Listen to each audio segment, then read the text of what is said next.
Na yung buong video ng buong pangyayari ng May 11, yun lang pong ginawa kay Terence Lim.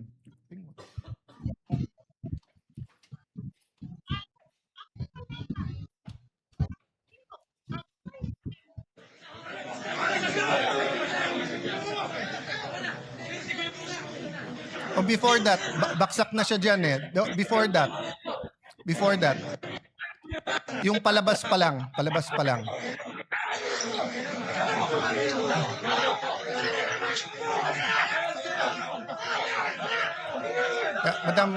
Madam Chair, may I ask, kahit na naghalo yung video, but yung yung palabas pa lang.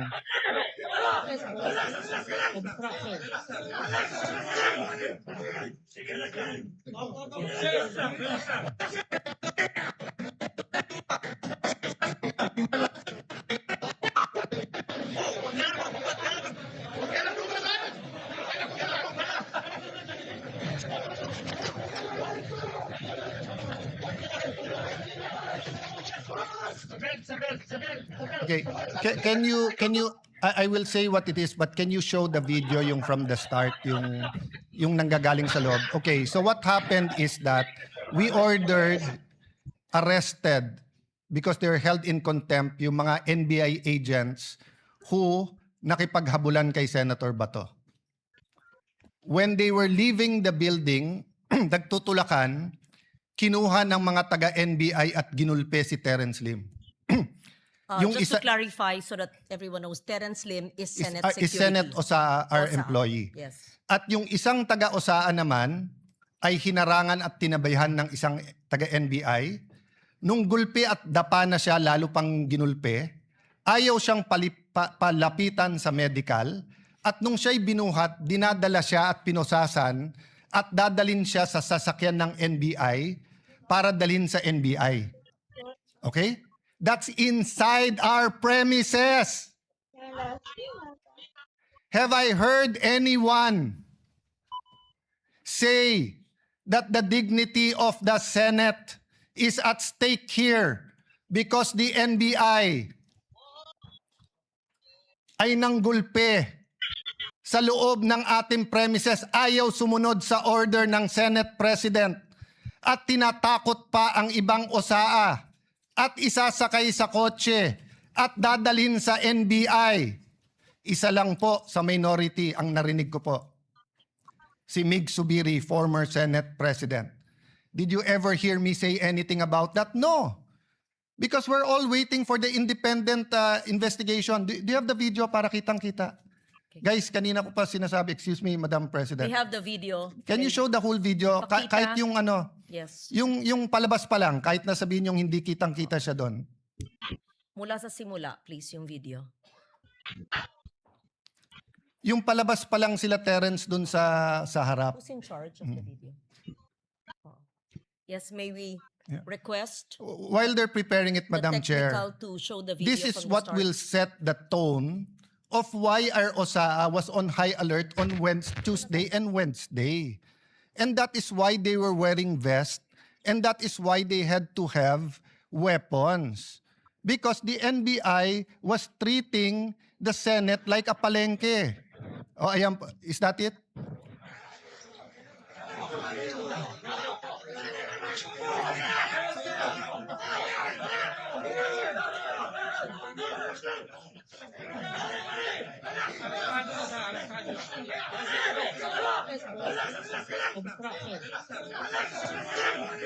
The person in white on the ground is Terence Lim, OSAA, And all or those Senate who are Security. holding them back are NBI. Yung NBI pa ang pumipigil. Ang pulis nakatingin lang. Yeah, continue the video.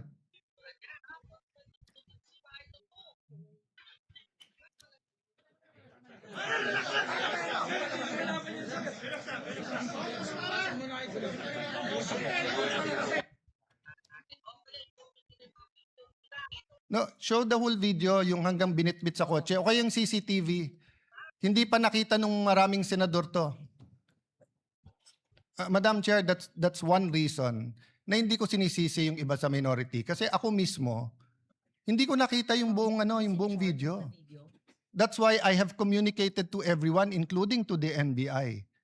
mag-inhibit sila, tapusin natin ng buong buo yung investigasyon para makita natin kahit yung yung CCTV muna. But the point is, Madam Chair, paglabas pa lang dinukot siya, ginulpe, ayaw palapitan sa medical. Isipin niyo po sa loob ng sarili nating remember, Madam President, this is not a department.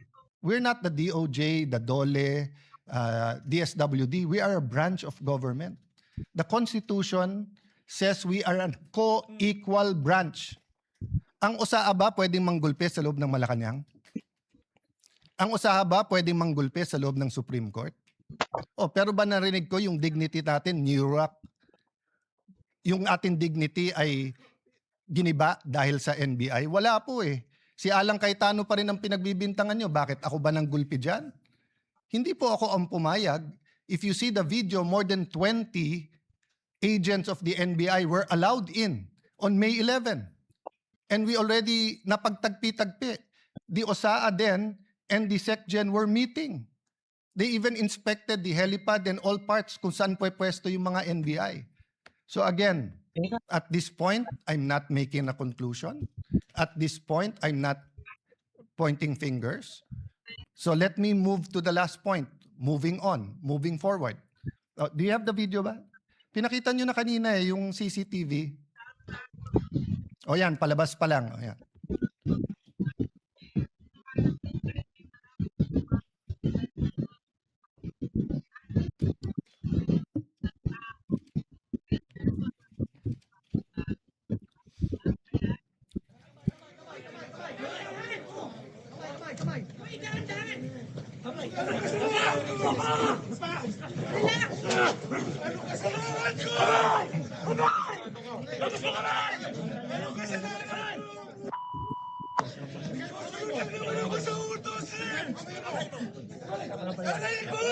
Ilabas mo kamay mo!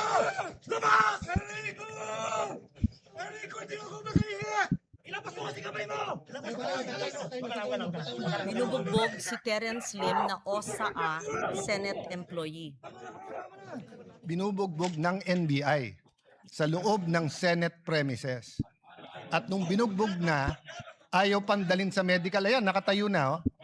Footage ng GMA yan. May footage din na. Dinadala sa kotse ng NBI. Pwede ba yung OSAA na kunin ang taga-PSG at isakay ng sasakyan ng Senate at kunin sa Malacanang? Pwede ba yung OSAA pumasok ng Supreme Court at kunin yung isang security ng Supreme Court at isakay?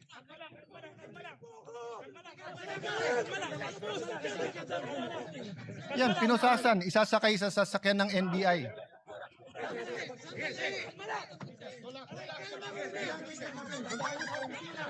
Tignan nyo sa kaliwa, yung mga taga-NBI, pinipigilan yung ibang OSAA na tulungan si Terence.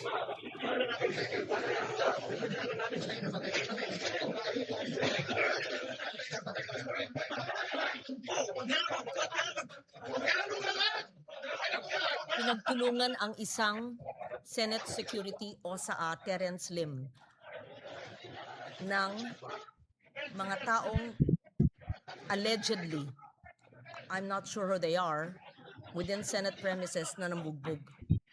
Yung punot dulo nito ay hindi tayo sigurado kung ano ang kanilang gustong gawin.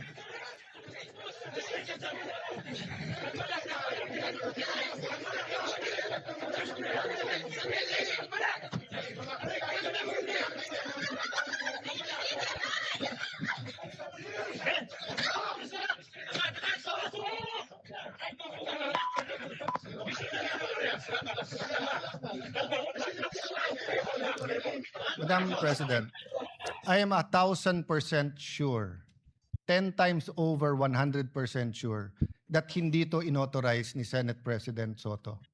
In fact, when this happened, ako na ang Senate President. So I'm also 1,000% sure na hindi ko to inauthorize. And if you look at our rules and the Constitution, we have jurisdiction over our premises. So dun sa nagsasabing hindi inatake ang Senado, sige, nagpipigil na nga ako, hindi na nga ako nagsasalita eh. Pero nakita nyo nangyari yan. So ano yung context ng CONAS?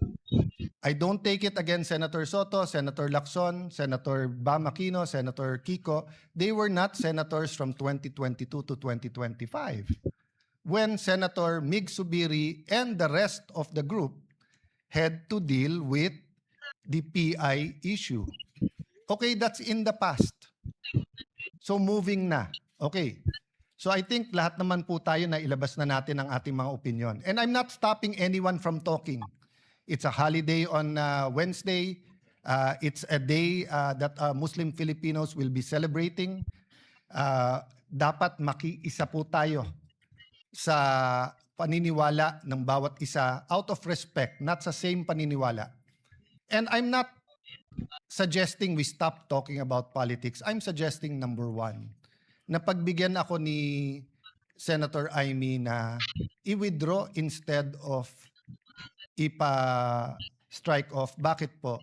Nakalagay kasi sa rules natin, any statement, and I paraphrasing, no, that offends a senator or the institution. No, so theoretically, may sabihin lang aking kaibigan Senator Migs, even if it's correct o hindi. It's the reason for this rule.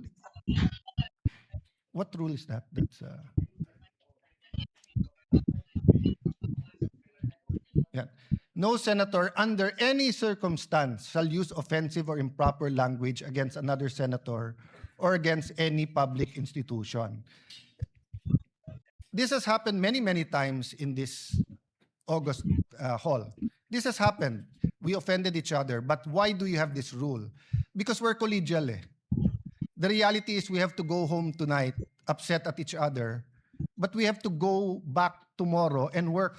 Yun yung spirit nung sinabi ni Senator Pia na nangamusta ba?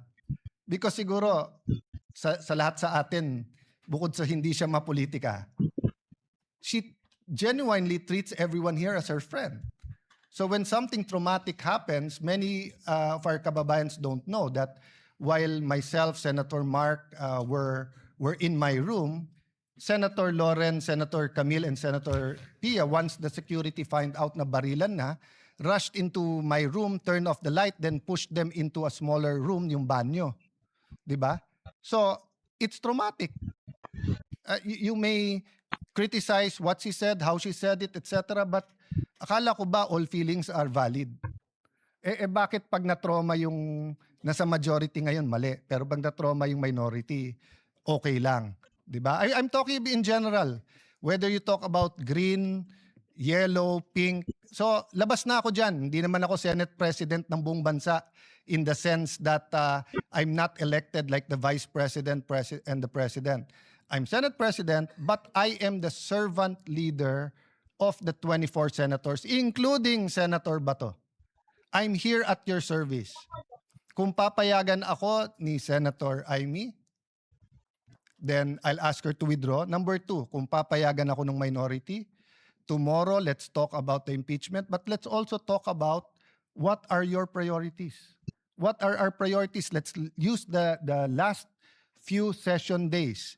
You want to talk about changing the Senate President? I won't take it against you. It's your right. Pero wag tayo dun sa yung integridad ng institusyon kasi syempre, didepensa kami. 'Di ba? Dahil ang tingin namin, bumaksak na to dati pa. But we're not pointing fingers. Bakit bumaksak? We're just letting history judge it. Sabi po nung iba, fresh start. Bakit? Hindi ba fresh start pagdating ko? Hindi pa nga ako nagsa-start, inuupakan na ako eh. Ganun na ganun nangyari sa SEA Games. When I was Secretary of Foreign Affairs, not a threat, serving everyone, wala akong problema sa SEA Games. As soon as I ran for Congress at sinabing magsi-speaker, kaliwat kanan na yung banat sa akin. But we proved them wrong. Nanahimik kami, overall champion, most number of gold medals, and it launched the careers of many in the Olympics. So again, I can take that attitude. Sa SEA Games, nagpagulpe muna ako. Actually, wala naman akong choice. Pero hindi kami gumante. Bakit? Because in the end, the performance will decide or will dictate whether we were justified or not yung mga pinanggagawa. So the same with me. Judge me as Senate President every single day, every single week. Kung tatagal ako ng 1 month, 2 months, edi for 2 months, 3 months, 4 months, di ba? Pero yung inuunahan, hindi pa nga nag-uumpisa, fresh start na, medyo foul naman yon. Yes, it's political, pero medyo foul naman, di ba? So I guess yun lang naman po ang spirit ng ating mga privilege speech dito na very political. Can we go back and start talking again about health, about education, about that's why we were unanimous in retaining and again putting Senator Win as the chairman of the Protect Committee because he was doing a good job in how the government can help us, no?